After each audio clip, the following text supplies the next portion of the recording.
Greetings and welcome. My name is Aaron Craig with Beyond Us Games, and in this video I'm going to be showing you what I think is the worst way to use source control inside of GameMaker Studio 2, and in another video I'm going to show you what I think is the best way. Now, the reason for this is because GameMaker Studio 2 has built-in source control, but it is very limited, getting it set up is difficult, and it can be quite finicky. But you don't have to use the terminal, you don't have to know any commands, and for the most part, it backs up your game and saves it. So in this video, I'm going to be showing you how to do source control from inside of GameMaker Studio 2, and in another video, I'm going to show you how to do it from the command line, which gives you more freedom, takes a little bit longer, but allows you to have full access to source control. Now, the reason I have this Udemy course up is because this is my course. So if you want to really learn source control and these videos aren't enough for you, I encourage you to come and take this course. I'm going to leave a link in the video of this video, and it will contain a code to make sure the course is always $9.99 for you if you found these videos, because sometimes the prices go up and down. Use that link, check it out. It's a fairly short course, but it teaches you everything you need to know to use source control for any project, and I use it all the time when I'm making games, and I just wanted to get that out of the way. Okay, so if we're going to be using source control, the first thing we need is Git. So you need to download Git for your platform, which you can do right here. If you just search Git online, you'll find it. Git is free, open source, distributed version control, which is literally what it says right here. And those are all words that are important, but basically it means that you don't pay for it, anybody can modify it, and once you start using it, your code is backed up on servers online. So if your house explodes, if your laptop gets stolen, whatever the case is, you can find your code from anywhere in the world and you can keep working even if everything melts down on your end. It's very useful. I back up pretty much every project I work on, my courses, my tutorials, my games. I back them up online because it makes it easier and it's peace of mind. So you need Git, download it, install it. There's going to be a lot you need to go through. Just click OK, choose the defaults for everything, and you'll be all set. So if you have that already installed, the next thing you need to do is sign up for either Github or Bitbucket. Now, there's a lot of steps just to start using source control, and I know it's frustrating, but stay with me. You need to have a place to put your work. Both of these places have options for free. GitHub is probably the largest and best for sharing, so if you're going to make a game or you're going to be working on something and you want others to join you, this is definitely the place to do it. But if you're going to be creating something that you don't want shared and easily searchable, I think Bitbucket is the best because they offer free and private repositories, things that people can't go and access, for free, whereas GitHub charges you $7 a month. So, depending on what you're looking for, that's how it'll work. Now, these websites do change over time, but hopefully what I'm teaching you now will work even after they've changed the look of their website. But let's go ahead and make a new repository on both of them so that you understand how that works. On GitHub, once you have an account, I've already got mine, Beyond Us Games, you find New Repository. A repository is just a place where your code is going to be stored, or really everything about your game will be stored, including the assets, sprites, sounds, all of that stuff. So you need to give it a repository name. So I'm just going to say source control test, and voila. So it's going to appear as Beyond Us Games / source control test. So you don't have to worry about naming conflictions because you've got your own name, so you can name this whatever you want. Don't need a description. If I try to do private, $7 a month, so I don't want to do that. I'm going to keep it public, and I'm not going to worry about any of these things either. I'm just going to make this repository.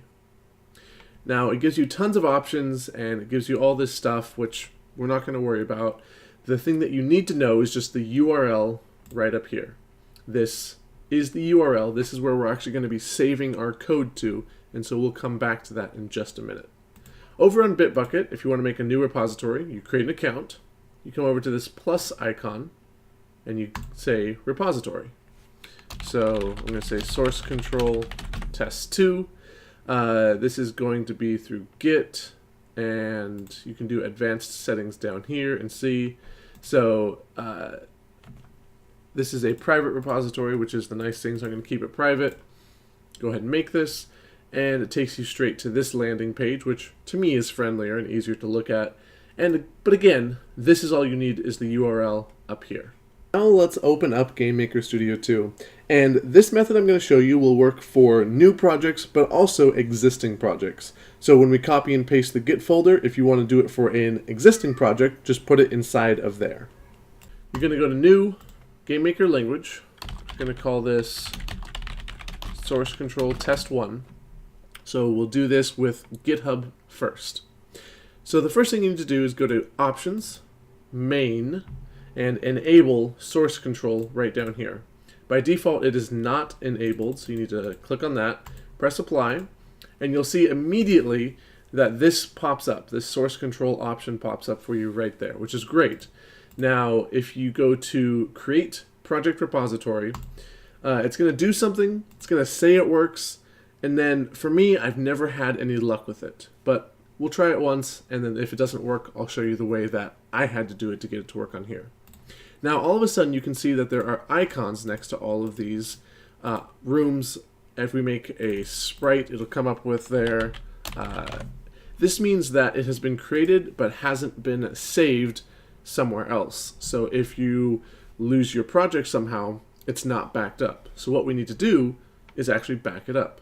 So inside of source control, we're going to go to commit changes. And the way this works is it says, these are all the things that need to be saved, and you need to stage them all, and you put a message on here. The messages are important, so make sure they're descriptive. So say, just created a fresh project. You commit, and now we should be able to go and push those changes to save them. Because right now we're not saving them to anywhere. We haven't put in any of that information. So we need to go to File, Preferences, down in Plugins is Source Control. I'm going to delete that because that's the one I have. Now, you can do automatically enable source control for all your project if that's what you want to do. But what we need to do is set up your identity. This part is good to know who's actually pushing it. So if you have different people working on the project, you want to make sure to fill out these identities in ways that are useful. So this would be me working on the project. If I had a partner, they would put their name here. But then when we come in here to the user/pass authentication, this is where you actually put in that URL and the login information that you made for that website that you're choosing to use. So if we're going to be using GitHub right here, I'm going to copy this. I'm going to paste that right in there. And my username is beyondusgames@gmail.com. And then I put in my password. I click OK, apply, and OK. So now that I have been logged in, I should be able to go and push these changes and actually send them out and save them.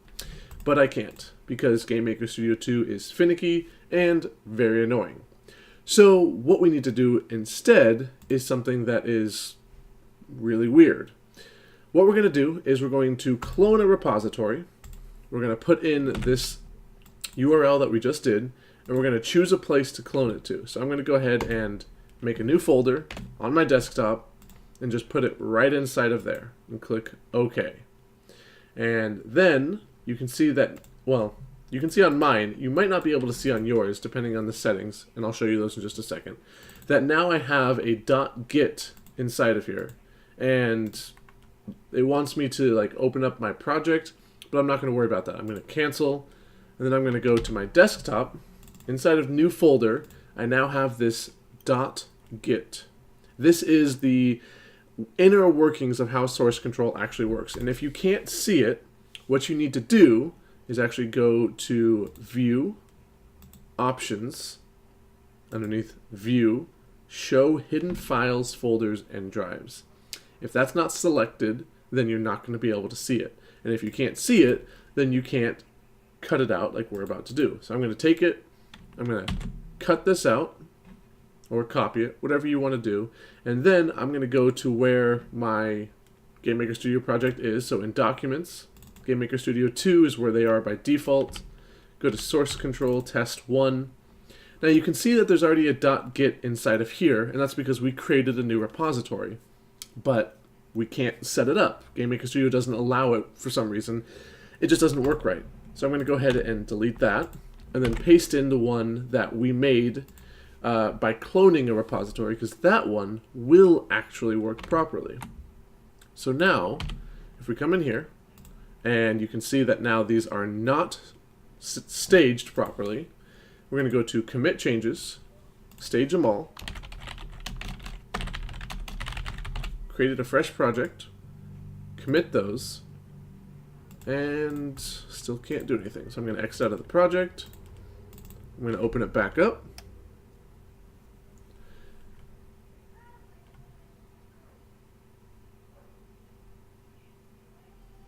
And this is why I don't prefer to use source control inside a GameMaker Studio like this. Okay, now that we've loaded that up, we can see that we've saved them here, and now our source control actually allows us to push these changes. So every time you make a change, you commit it with a message, you go up to source control, and then you push those changes. And if your credentials are correct, it will be pushed properly. You can see here it says push complete. Let's check that out. Inside of here, if I refresh GitHub, there it is. Okay, that's a lot of work. It's a lot of steps that might work, might not work, but that's how I've had to do it. That's the only way I've actually gotten it to work inside of GameMaker Studio 2. And so once you've got source control running inside of GameMaker Studio, the workflow that you want to be doing is work for a little while, and then source control, commit those changes, and give it a good message, because you can actually go back and look at all the history that you've done, and you can look at all the changes that were created, and the comment is right there. The comments are important.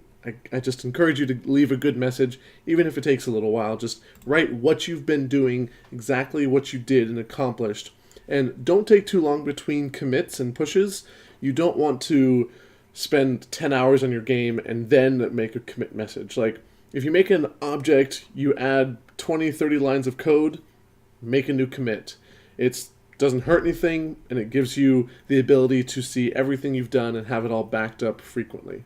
You don't have to do it every time you press Control S, but commit and push pretty frequently, 10, 15 minutes, so that you don't lose your work in case anything happens. That's how I encourage you to do it. And yeah.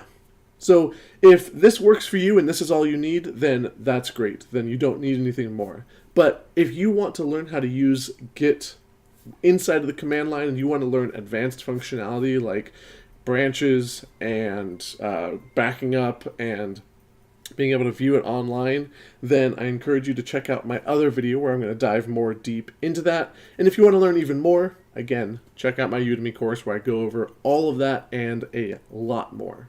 So, thank you for joining me, and as always, have fun making great games, and I will talk to you later.